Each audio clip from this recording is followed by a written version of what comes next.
Señor tutor, buenas tardes. Compañeros universitarios, buenas tardes. De este módulo de la teoría del derecho constitucional, vamos a ver hoy unas pequeñas cápsulas del positivismo jurídico y el naturalismo, lo que es conceptos, representantes y perspectivas contemporáneas.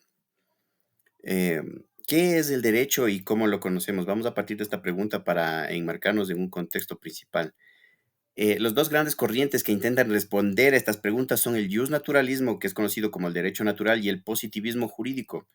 Su diferencia central radica en la relación que establecen entre el derecho y la moral. Las diferencias esenciales entre el naturalismo y el positivismo. El naturalismo afirma una conexión necesaria entre el derecho y la moral. Una norma injusta no sería verdadera en este campo. Orígenes, Dios, la naturaleza, la razón. En el positivismo jurídico, en cambio, tenemos que defiende la separabilidad conceptual. La validez de una norma depende de su origen y el procedimiento, no de la justicia. Y tenemos como características principales en el naturalismo, por ejemplo, vamos a ver en el origen del derecho, deriva de un orden moral objetivo, Dios, la naturaleza o la razón, mientras que el positivismo jurídico en el origen del derecho es creado por la voluntad humana o por el Estado a través de la norma, ¿no? Tenemos igual el naturalismo, vamos a ver la relación derecho-moral es necesaria, es una ley injusta, no es verdadera ley. Y en el positivismo jurídico tiene que ser contingente. Una ley válida puede ser injusta. Su validez es independiente de su moralidad. En la base de la validez tendríamos que en el naturalismo la conformidad con principios morales universales y preexistentes. En el positivismo jurídico, en cambio, tendríamos un cumplimiento de procedimientos formales de creación, sanción constitucional. La metodología en el naturalismo frecuentemente recurre a la metafísica y a la razón práctica. Tenemos en el positivismo jurídico es empirista y analítica. Se limita al estudio de las normas positivas. Un ejemplo práctico de naturalismo tenemos defender la dignidad humana de un no nacido, incluso contra una ley que permite el aborto. Mientras que en el positivismo jurídico es aplicar la ley que despenalice el aborto por considerar que es derecho vigente, aunque se considere una injusticia, ¿no? Tenemos entre los fundamentos naturalistas, principios y vertientes.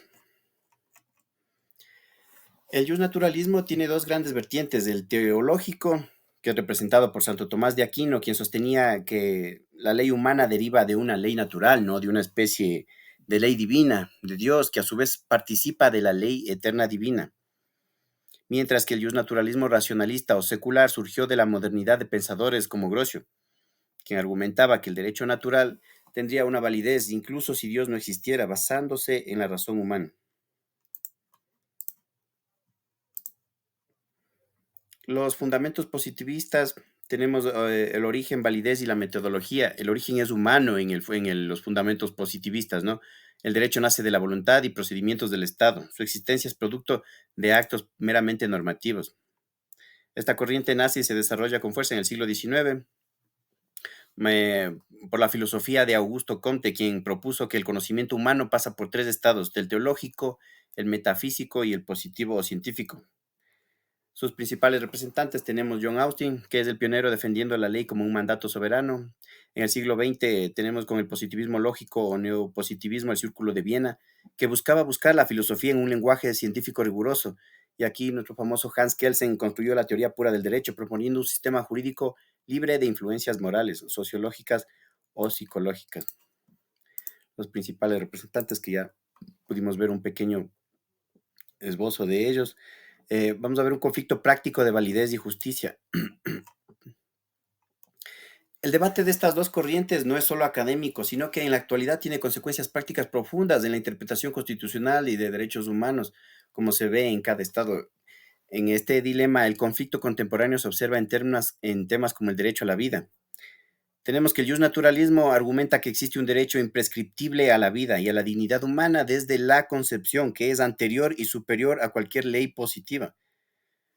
Mientras que el positivismo jurídico se limita a reconocer los derechos que el ordenamiento jurídico de un Estado ha consagrado formalmente, ¿no? Como la norma.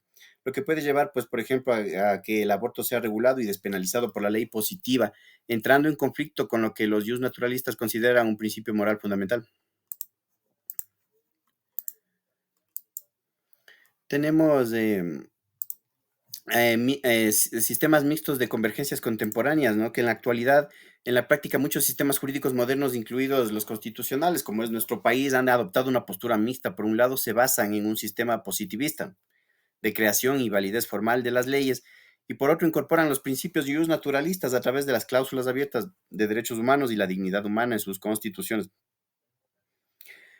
Por ejemplo, el artículo 1 de la Constitución mexicana establece que todas las personas gozarán de los derechos humanos y que las normas relativas a ellos se interpretarán favoreciendo la protección más amplia, lo que puede invocar principios que trascienden la letra específica de la ley.